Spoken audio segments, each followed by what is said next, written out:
Nous sommes dimanche, il est 13 heures. Vous êtes sur RTI 1, bonjour et bienvenue, les titres de votre journal. Le président Alassane Ouattara a regagné Abidjan dans l'après-midi d'hier samedi 14 septembre après avoir participé au sommet extraordinaire de la CEDEAO sur la lutte contre le terrorisme à Ouagadougou au Burkina Faso. Le sommet a annoncé un plan d'action 2020-2024 de 500 milliards de francs CFA pour la lutte contre le djihadisme. L'indemnisation des victimes des crises survenues en Côte d'Ivoire se poursuit. La ministre de la Solidarité, de la Cohésion sociale et de la lutte contre la pauvreté a procédé hier à Soubré à la remise de chèques à une quarantaine d'ayants droit de la région de la Nawa. Maria Toukone les exhorte au pardon et à la réconciliation. Rarement, l'issue d'une élection aura été aussi incertaine en Tunisie, pays pionnier du printemps arabe, où 7 millions d'électeurs sont appelés à choisir ce dimanche leur président parmi 24 candidats. Après une campagne intense, son clivage politique clair. Les bureaux de vote sont ouverts de 8h à 18h.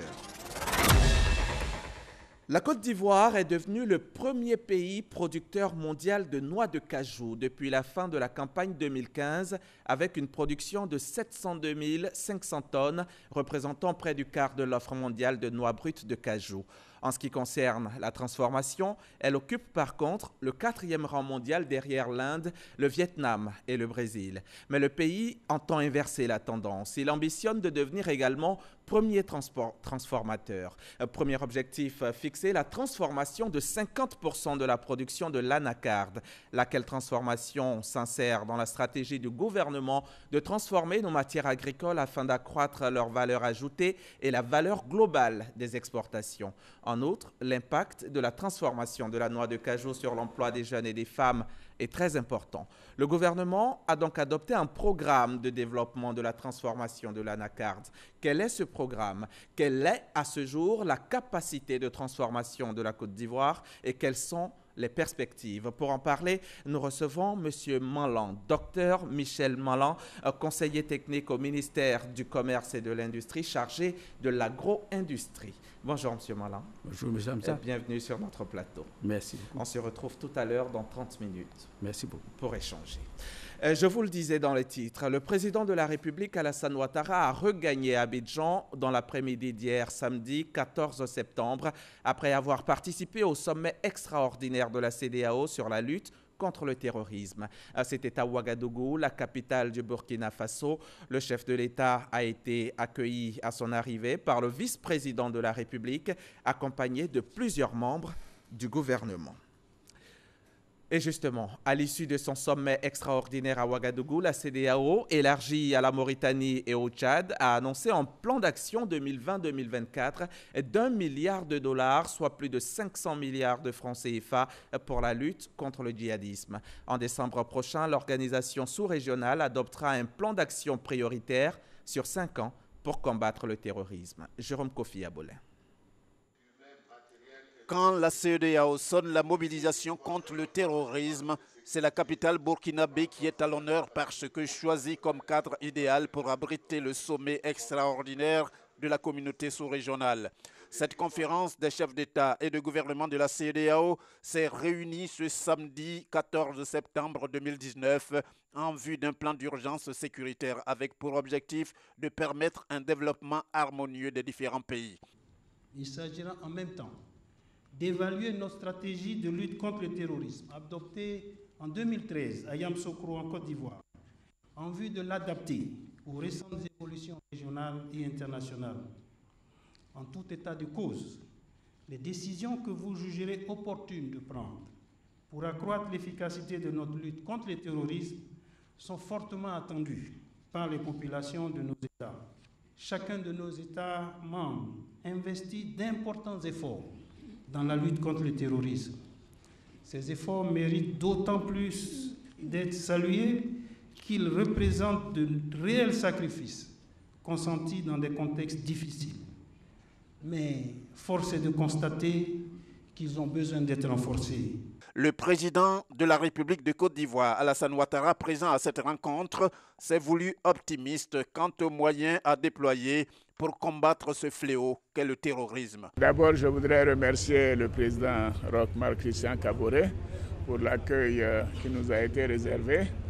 Le président Issoufou préside le sommet et nous avons de belles avancées.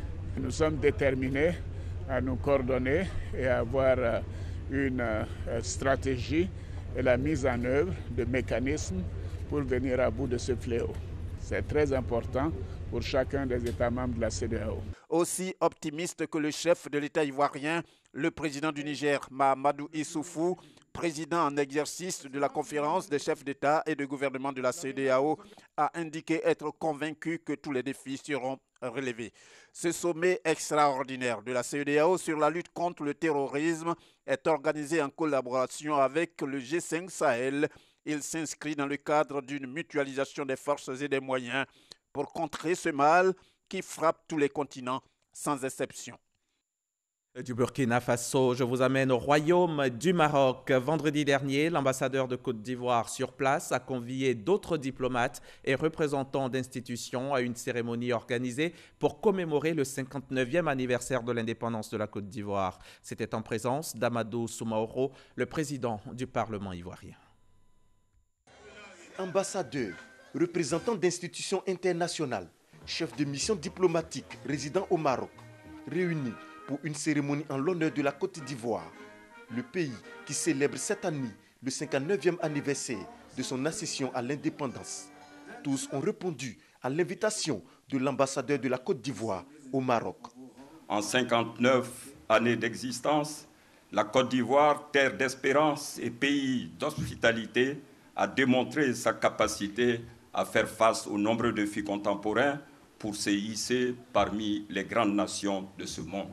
Aujourd'hui, la Côte d'Ivoire est bien debout et en marche. Notre pays est en chantier. Le président Alassane Ouattara, après avoir créé les conditions en faveur d'une croissance soutenue, qui s'est traduite par un taux moyen annuel de 8%, a mis en œuvre de nombreuses réformes multisectorielles afin de consolider cet acquis pour le bien-être de la population ivoirienne. Je ne saurais occulter l'excellence des relations qui nous lient au Royaume du Maroc. En effet, depuis 1962, année de l'établissement des relations diplomatiques entre nos deux pays, la coopération s'est qualitativement développée pour devenir à ce jour un exemple de coopération sud-sud dynamique, sous l'impulsion de Sa Majesté le roi Mohamed VI, que Dieu l'assiste, et de son Excellence, M. Alassane Ouattara. Cette cérémonie a vu la présence du président de l'Assemblée nationale de Côte d'Ivoire, Amadou Soumaoro, présent à Rabat, capitale marocaine, pour une visite de travail. Ici en Côte d'Ivoire, l'indemnisation des victimes des crises survenues dans le pays se poursuit. Vendredi dernier, c'était au tour des victimes et ayant droit des victimes de Soubré de recevoir leur chèque des mains de Mariatou Koné. Occasion pour la ministre de la Solidarité, de la Cohésion sociale et de la lutte contre la pauvreté d'inviter les populations à la culture de la paix. Sam Conan est notre correspondant dans la région, son reportage. Pardon pour ce que vous avez subi au nom de la Côte d'Ivoire. Il faut que vous acceptiez de pardonner, malgré vos douleurs, malgré ce que vous avez ressenti, malgré ce que vous ressentez encore, parce qu'il y a des victimes qui ont encore des séquelles. Ces mots de Mariatou Koné traduisent toute la compassion et la solidarité de la nation ivoirienne aux populations de la région de la Nawa, surtout aux victimes des crises survenues en Côte d'Ivoire. Des populations qui ne sont pas restées insensibles à ce message. D'ailleurs, elles disent avoir pardonné depuis. On ne peut pas rester toujours dans cette affaire de dire qu'on va garder rancœur. Donc nous sommes venus pour non seulement dire à Madame la ministre que nous avons pardonné. Donc nous sommes là au nom de la réconciliation. Ces chèques, dont les montants varient entre 150 000 et 1 million de francs CFA, remis par Mariatou Koné, traduit le soutien financier du gouvernement aux victimes et ayant droit. C'est mon frère qui est décédé pendant la crise. Ce sont ses enfants. Je prends l'argent là pour aider les enfants. J'ai dit merci aux femmes ministres, aux chefs d'État. Voilà. La ministre de la Solidarité, de la Cohésion sociale et de la lutte contre la pauvreté fait toutefois cette précision et appelle les uns et les autres à la culture de la paix. La famille te choisit pour prendre l'argent Mais c'est prendre l'argent pour remettre à la famille et répartir dans la famille conformément aux règles de la famille. Mais ce n'est pas prendre pour soi-même, c'est prendre au nom de la personne décédée pour la famille.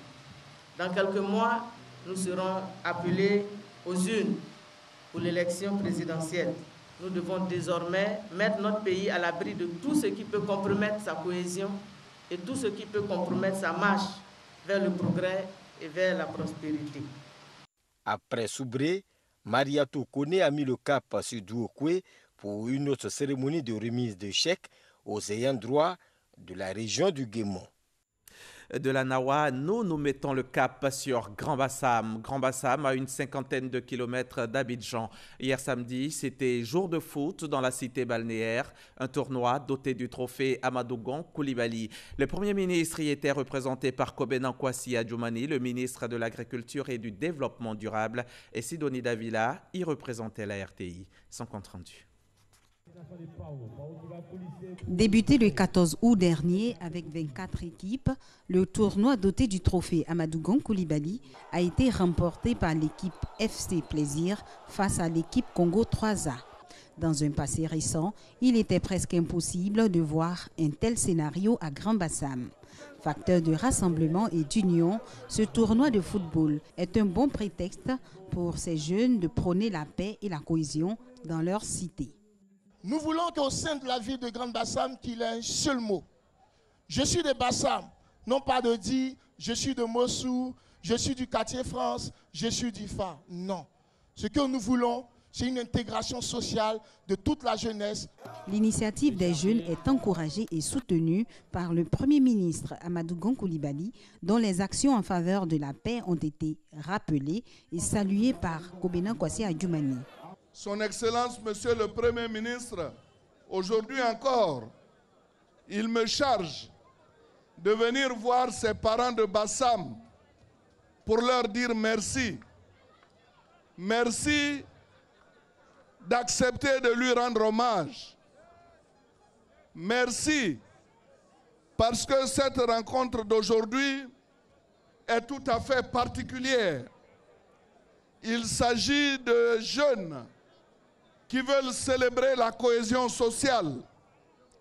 Il s'agit de jeunes qui veulent faire la paix. Pendant les élections, il y a eu beaucoup d'incompréhension. Et aujourd'hui, nous devons célébrer la paix en organisant des tournois pour permettre aux jeunes venus d'horizons divers de se rencontrer. Je voudrais, au nom du Premier ministre, dire merci à la chefferie traditionnelle, aux différentes communautés qui sont là et qui ont toujours fait preuve de cohésion sociale. C'est un tournoi qui a mobilisé la jeunesse de Grand Bassam autour de ses leaders. Tous ont communié ensemble au cours de ce rassemblement du tournoi de la fraternité doté du trophée Amadou Coulibaly 3. L'UNJCI a un nouveau président. Son nom, Jean-Claude Coulibaly. Il a été élu hier au second tour de l'élection qui l'opposait à Lance Touré. Kolo Coulibaly, lui, a été élu président du conseil d'administration de la fêtière. Didier Nguessan, reportage. Jean-Claude Coulibaly et Kolo Coulibaly sont respectivement président du conseil exécutif et président du conseil d'administration de l'Union nationale des journalistes de Côte d'Ivoire, UNJCI. Ils ont été élus à l'issue du second tour des élections de cette fêtière. Ont obtenu pour l'élection au conseil exécutif Jean-Claude Coulibaly, 257 voix, soit 52,71%. Lance Touré, 224 voix, soit 46,20%. Pour l'élection au conseil d'administration, Kolo Coulibaly, 251 voix, soit 52,29%. Et Doudou Jean-Antoine, 207 voix, soit 42,50%. La tête de liste de l'Union de toutes les générations reste fidèle à sa vision de rassemblement et entend œuvrer à l'amélioration des conditions de travail des journalistes. J'aimerais lancer un appel à l'entente et à l'union. La presse va mal. Ce qui est important aujourd'hui, c'est de trouver un remède durable à la presse. Nous prenons toujours une subvention directe, une subvention subséquente et conséquente pour rétablir nos entreprises de presse qui sont en souffrance. Il faut un plan d'urgence à la presse. Le président du conseil d'administration s'inscrit dans la droite ligne du conseil exécutif. Je suis reconnaissant à l'ensemble des journalistes de Côte d'Ivoire qui ont porté leur choix sur la liste que je conduis. Nous allons tout faire, nous mettre à la tâche pour être à la hauteur de ce qu'ils ont demandé qu'on fasse pour eux. Parce que c'est pour l'ensemble des journalistes de Côte d'Ivoire que nous allons travailler ensemble avec le conseil exécutif. Ces élections ont été rendues possibles grâce à l'intervention du comité de médiation et du ministère de la Communication et des médias qui ont su apaiser les différends. Nous venons de terminer là un épilogue pour certains, de manière joyeuse, heureuse. Comme on dit dans le monde cinématographique, les premières saisons sont souvent les plus percutantes. Au nom de Monsieur le ministre, je souhaiterais donc pouvoir féliciter donc les candidats élus, mais également le comité spécial de médiation qui a été tout mis en œuvre pour qu'on arrive au terme de cette élection.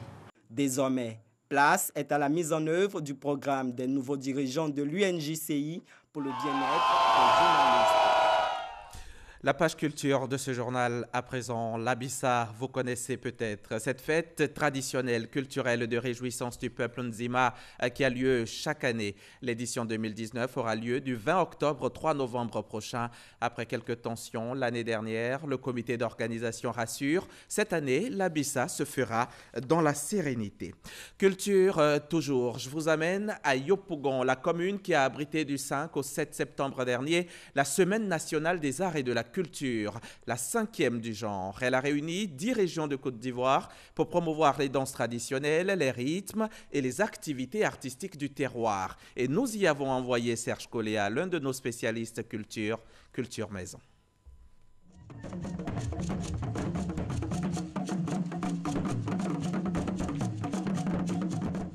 Tableau artistique rythmé, multiforme et multiculturel que celui offert par le CEDAC, le Club des Amis de la Culture, à l'occasion du défilé de clôture de la 5e édition de la SNAC, la Semaine nationale des arts et de la culture. Des troupes venues entre autres du Tompi, du Nzi, des Grands Ponts, du Haut-Sassandra, du Poro, du Bunkani, ont plongé les milliers de spectateurs dans la ferveur des rythmes et valeurs du terroir ivoirien.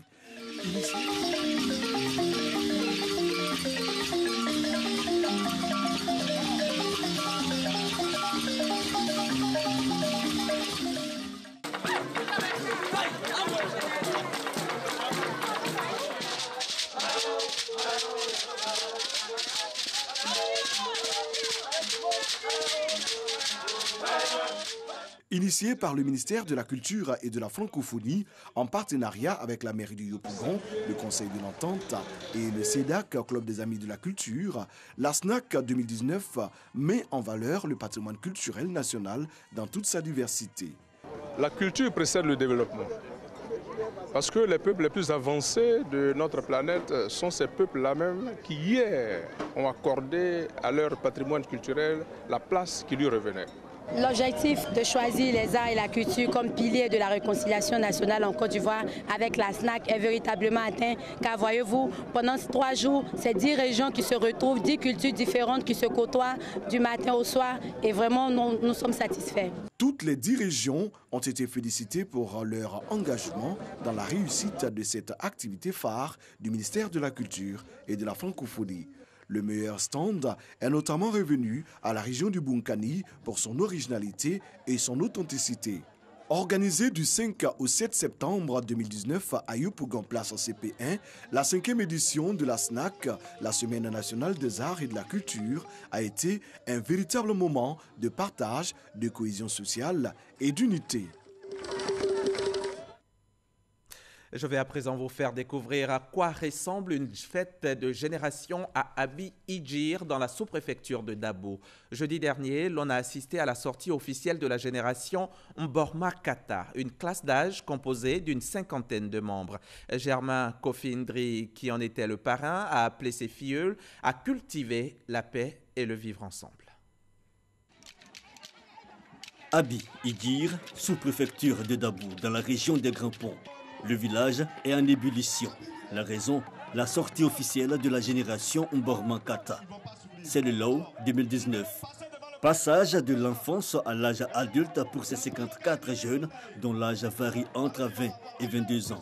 Après avoir subi avec succès les rites initiatiques et appris dans le respect des us et coutumes les fondements de la vie en société, ils sont désormais aptes à défendre les droits de leur communauté.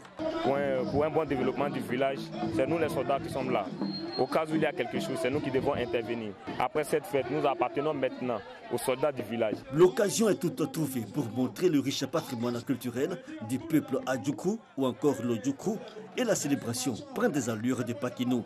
Les chefs traditionnels, comme pour exprimer leur attachement aux valeurs que sont la paix et la cohésion sociale, exécutent des pas de danse sur des sonorités baoulées, peuple du centre de la Côte d'Ivoire, sous le regard admiratif du parrain de la cérémonie, Germain Kofindri, par ailleurs maire de la commune de Tiébissou. Ça m'a fait chaud au cœur et c'est ce que recherche le président de la République, Alassane Ouattara. Ce peuple-là a gardé ses origines intactes et nous devons les copier. Nous pouvons réconcilier les Ivoiriens à travers ces genres de cérémonies et c'est ça la Côte d'Ivoire. C'était la Côte d'Ivoire d'avant et c'est cette Côte d'Ivoire que nous voulons retrouver. Partenariat tissé entre Abi Idjir et Tiébissou, le parrain Germain Kofindri promet mettre tout en œuvre pour la prise en compte des doléances présentées par ses filleuls pour le rayonnement d'Abi Idjir.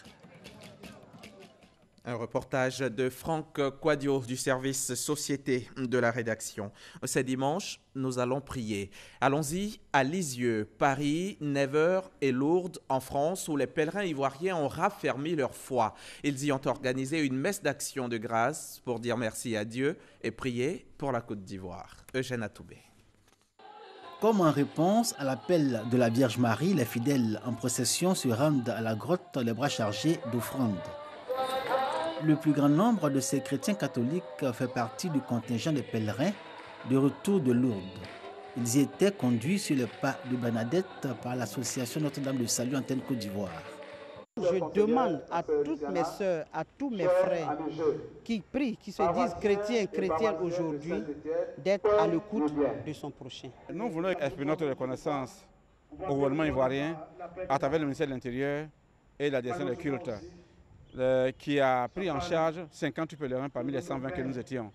Des pèlerins qui ont vécu à Lourdes une relation particulière à Marie, à qui ils ont confié leur pays, la Côte d'Ivoire, son président et ses dirigeants. Auprès de la Sainte Vierge, ils ont intercédé pour la paix et la concorde en Côte d'Ivoire. Les fidèles présents à l'Eucharistie de ce dimanche sont des pèlerins transformés après un long cheminement spirituel sur les pas des saintes Bernadette, Thérèse et Catherine Labouré. Un parcours ponctué par un cœur à cœur à la basilique du Sacré-Cœur à Montmartre et une retraite dans le silence et le détachement au Centre Port-Royal à Rambouillet. Leurs chants à la gloire de Dieu et leur dévotion à la Sainte Vierge sont un témoignage et engagement à toujours suivre le Christ. Il faut apprendre à se détacher de notre être, de nos biens, pour que seul Dieu soit le seul choix possible, qu'il puisse nous permettre d'aboutir à un avenir meilleur.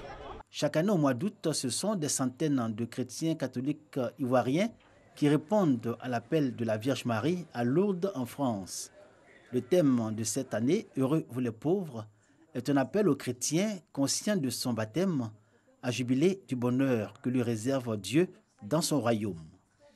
Ici en Côte d'Ivoire, à Boisflé, plusieurs dizaines de pèlerins musulmans ont été célébrés par la population à la grande mosquée de la ville. Une cérémonie ponctuée de bénédictions et de prières pour la paix en Côte d'Ivoire, organisée par le COSIM et parrainée cette année par Koné Isiaka, un fils de la région. Le fils, à cette occasion, a offert un préau à la communauté musulmane et un véhicule neuf au grand imam de la ville, Kader Sogodogo. Grande mosquée de la commune de Boisflé, région de la Maraoué. 84 pèlerins de la localité viennent d'accomplir le 5e pilier de l'islam, le Hajj. La communauté musulmane de Boisflé a tenu à les féliciter pour l'accomplissement de cet acte hautement spirituel à travers une réception. Les différents intervenants ont encouragé les pèlerins et les invitent à conserver les acquis de leur séjour en Terre Sainte. Parrain de la cérémonie, Isiaka Kone, cadre de la région. Pour l'occasion, il a offert un préau de 2000 places au sein de la grande mosquée. Cette année, ça a été une année très heureuse à la grâce de Dieu et ça a été une très bonne chance pour notre fils nommé Isiaka Kone qui s'est donné totalement à l'islam, donc qui a mis à la disposition de l'islam tous ses biens. Cette organisation cette année a été plus que parfaite et les pèlerins l'ont démontré aujourd'hui. Ils ont prié pour la Côte d'Ivoire, prié pour le président de la République et prié pour toute la population ivoirienne. La réception des pèlerins du Hajj à Boisflé est à sa 25e édition et fait école dans plusieurs localités de la Maraoué. En Tunisie, 7 millions d'électeurs sont appelés à choisir leur président parmi une myriade de candidats ce 15 septembre. Parmi les 24 prétendants, le Premier ministre au bilan contesté Youssef Chahed, le mania des médias poursuivi pour blanchiment d'argent et incarcéré Nabil Karoui ou encore le premier candidat du parti d'inspiration islamiste Ennahda, Abdelhatta Mourou. À quelques heures du silence électoral imposé la veille, 2 candidats de second plan ont annoncé leur désistement en faveur du ministre de la Défense, Abdelkarim Zbidi. Vendredi 13 septembre, c'était la date anniversaire de création de l'OAPI, l'Organisation africaine de la propriété intellectuelle. Une date à laquelle a été célébrée la Journée africaine de la technologie et de la propriété intellectuelle. Pour cette 20e édition, Souleymane Diarra-Souba, le ministre du Commerce et de l'Industrie, a réaffirmé l'engagement de l'État à contribuer au développement technologique et industriel. Ces propos sont recueillis par Cheikh Koné Aboubakar. Le thème choisi pour cette 20e édition est « Propriété intellectuelle et changement climatique », un thème évocateur qui met en lumière le rôle que joue la propriété intellectuelle dans l'approche des solutions aux enjeux du changement climatique. Depuis près d'une vingtaine d'années, le changement climatique est de plus en plus perceptible à travers le monde avec des effets variables d'une région à une autre. Ces effets se caractérisent entre autres par la hausse des températures, la sécheresse, la baisse du niveau des précipitations, la réduction des rendements agricoles, impactant négativement le développement industriel et économique des États, de même que la qualité de vie des populations. La Journée africaine de technologie et de la propriété intellectuelle est instituée depuis 1999 par l'Union africaine. Elle sert d'occasion pour les pouvoirs publics et privés de réfléchir sur les grandes orientations de développement technologique et industriel du continent. À défaut d'inverser la courbe ascendante du réchauffement de la planète, il faut à tout le moins œuvrer à en atténuer les effets. Tous les moyens doivent être mobilisés à cette fin. De ce point de vue, la propriété intellectuelle et la technologie peuvent jouer un rôle majeur dans la création des conditions de résilience face aux effets des changements climatiques en Afrique. L'Organisation africaine de la propriété intellectuelle, Office de propriété intellectuelle, est commun à 17 États d'Afrique subsaharienne, dont la Côte d'Ivoire.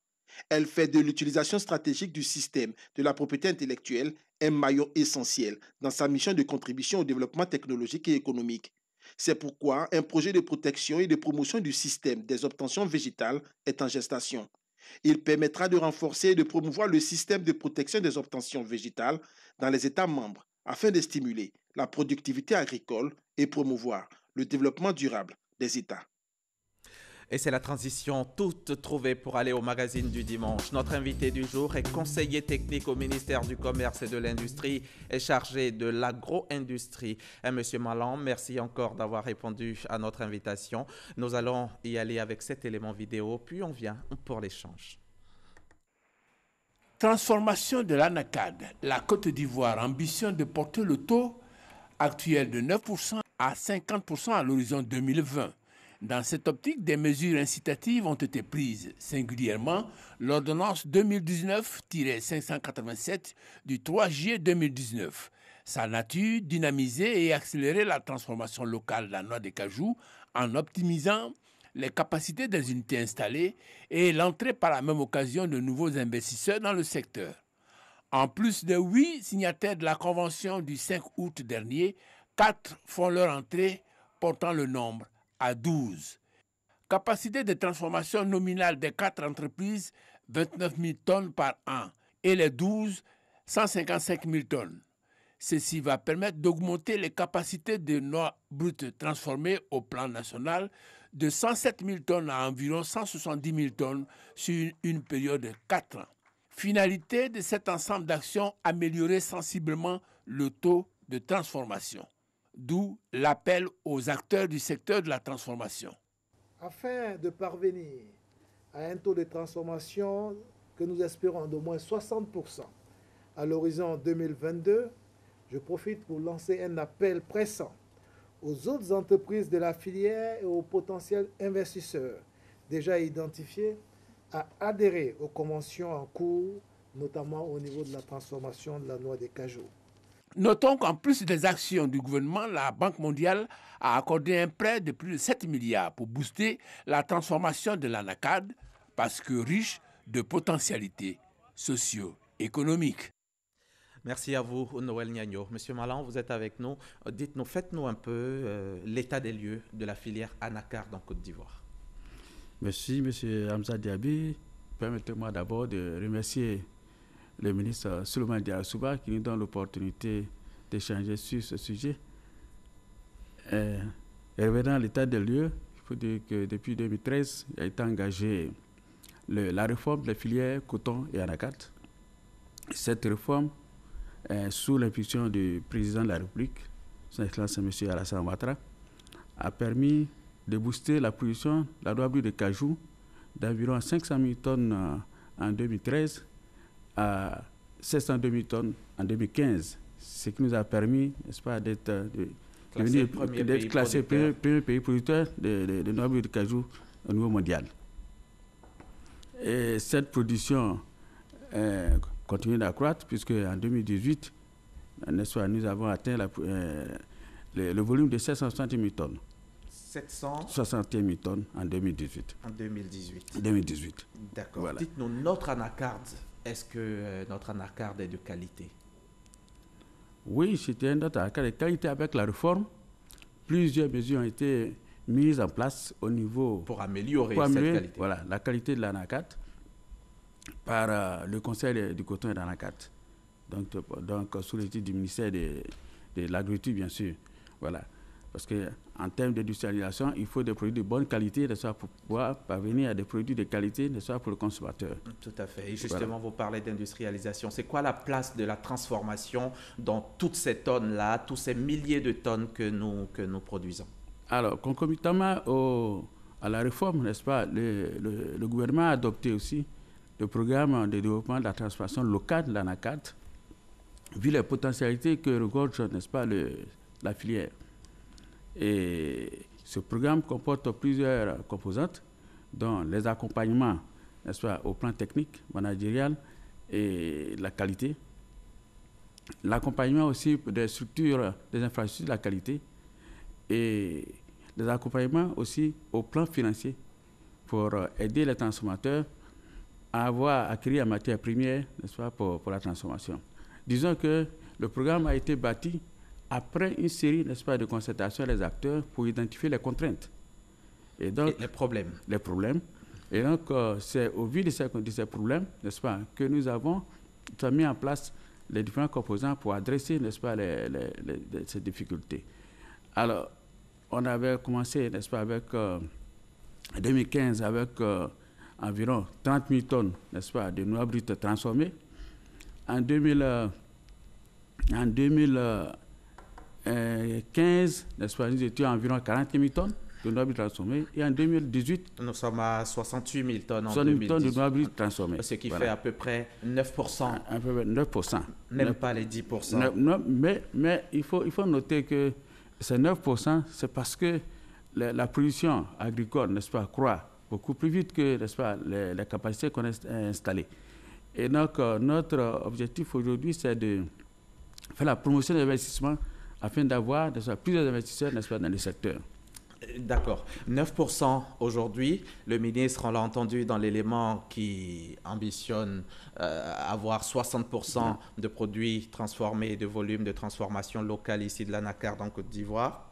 Ce n'est pas une bien trop grande ambition?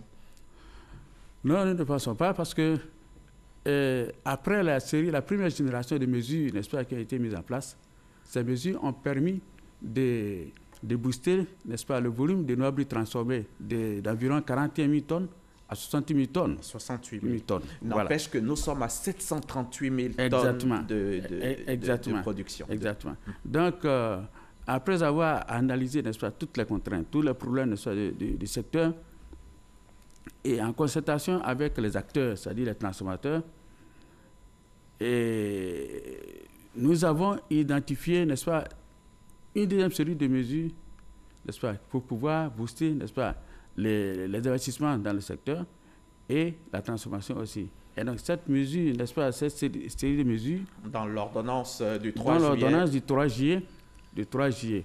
Alors il faut dire que en plus de l'ordonnance du 3 juillet, il y a une autre mesure aussi qui concerne, par exemple, n'est-ce pas, la subvention des amendes non dépelliculées qui devrait aussi entraîner beaucoup d'investissements dans la filière.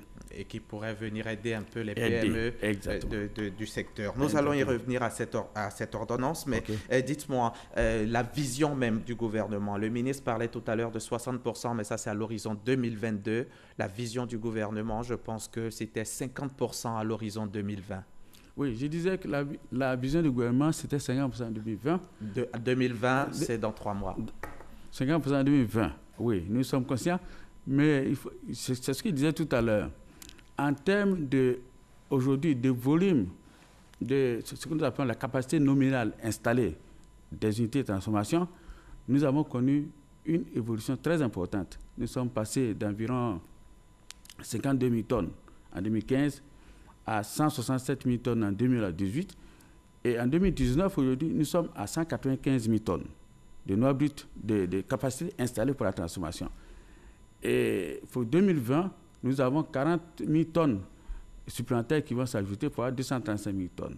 Et il y a une quinzaine, n'est-ce pas, d'entreprises, de projets nouveaux qui s'annoncent avec une capacité d'environ 260 000 tonnes.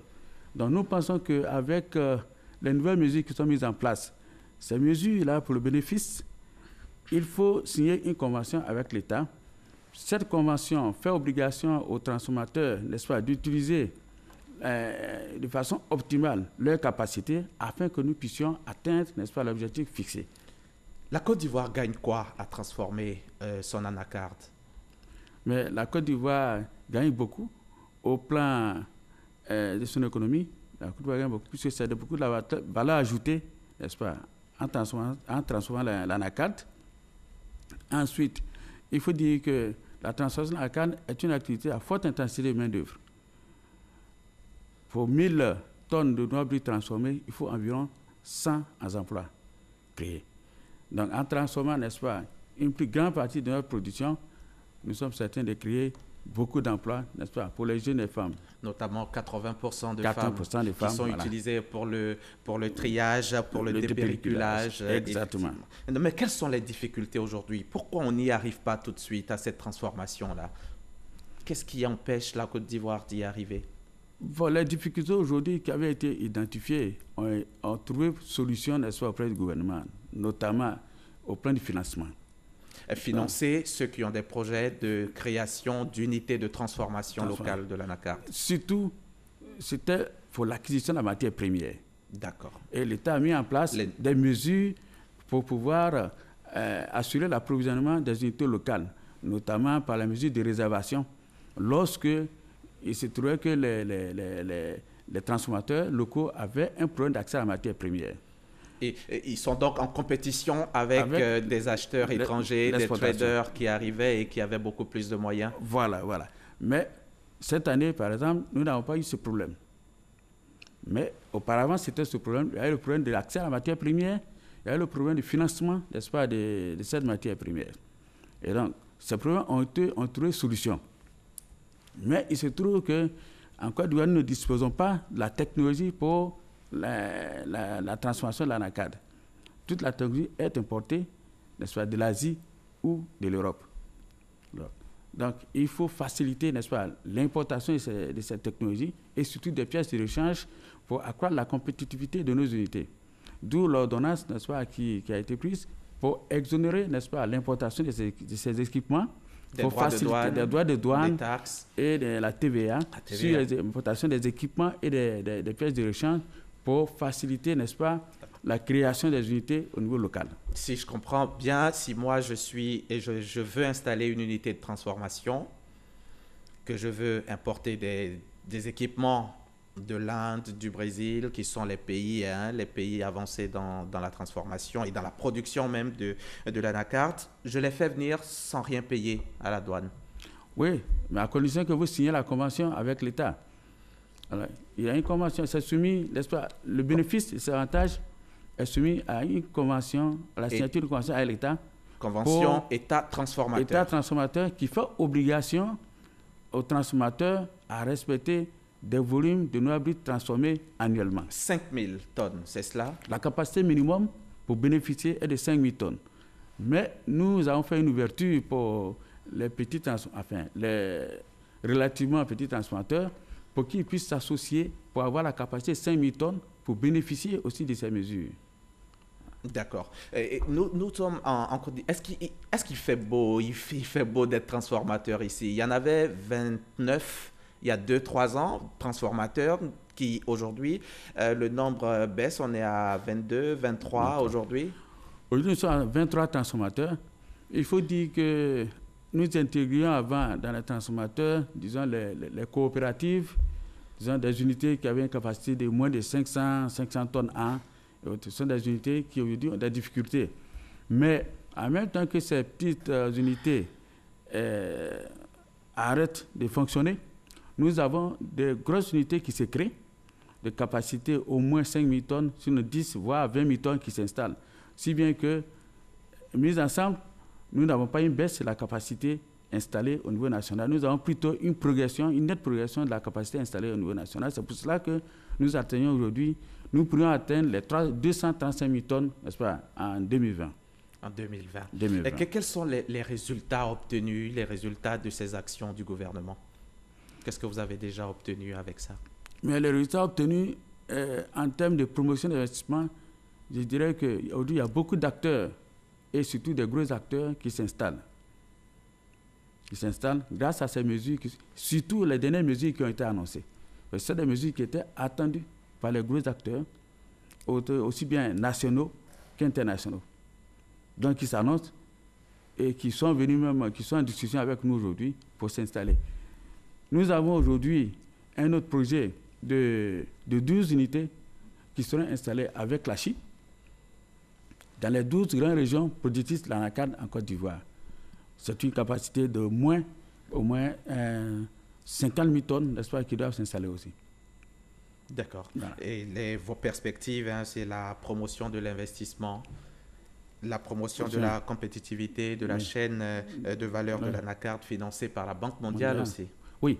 Il faut dire que, toujours dans l'optique de redynamiser, n'est-ce pas, le secteur de la transformation, le gouvernement a obtenu un prêt de la Banque mondiale à travers le Bear Enclave, le guichet Bear Enclave de la Banque mondiale. C'est le projet de la promotion de la compétitivité, n'est-ce pas, de la chaîne de valeur, PPCA. Alors, ce projet a deux volets. En amont, il y a le volet, n'est-ce pas, de l'amélioration, n'est-ce pas, de la gouvernance et de la production et de la qualité, n'est-ce pas, de la production. Et en aval, nous avons le volet de la promotion d'investissement, l'accompagnement des transformateurs pour le renouvellement de leurs équipements, pour l'acquisition des équipements, la machine de la qualité, et aussi pour l'accompagnement du système de restitution d'entreposage qui devait permettre aux transformateurs d'avoir de s'approvisionner facilement, n'est-ce pas, pour transformer. Et puis en 20 secondes, dites-nous, on parle de transformation, mais qu'est-ce qu'on peut obtenir de l'anacarde? De l'anacarde, les produits de l'anacarde, vous avez le produit leader qui est l'amande. Oui. L'amande fraîche. L'amande fraîche. Il y a des amandes rôties également. L'amande fraîche qui peut être rôtie, n'est-ce pas, pour la consommation. Aujourd'hui, il y a aussi des tendances à consommer aussi les amandes non dépelliculées, rôties. Vous avez le baume du cajou qui est qu'on appelle le CNSL communément, le CNSL qui est le bon contenu dans les coques. Et puis un dernier exemple. Un dernier exemple, c'est les pellicules et autres, et la pomme qui sert aussi à produire du jus et des confitures et autres. Et les fruits séchés également. Et les fruits séchés. Merci. Merci, Monsieur Malan. Docteur Michel Malan, merci d'avoir répondu à notre invitation. Je rappelle que vous êtes venu nous parler de tout ce qui est mis en œuvre par le gouvernement pour le développement du secteur de la transformation locale de l'anacarde. Merci encore d'être venu et à bientôt. Nous allons achever ce journal. Vous l'avez compris, cet entretien est terminé. Merci de l'avoir suivi. Il est à revoir sur les www.rti.ci et sur notre application RTI Mobile. Le prochain journal, c'est à 20h et ce sera l'affaire de Marie-Laure Ngora.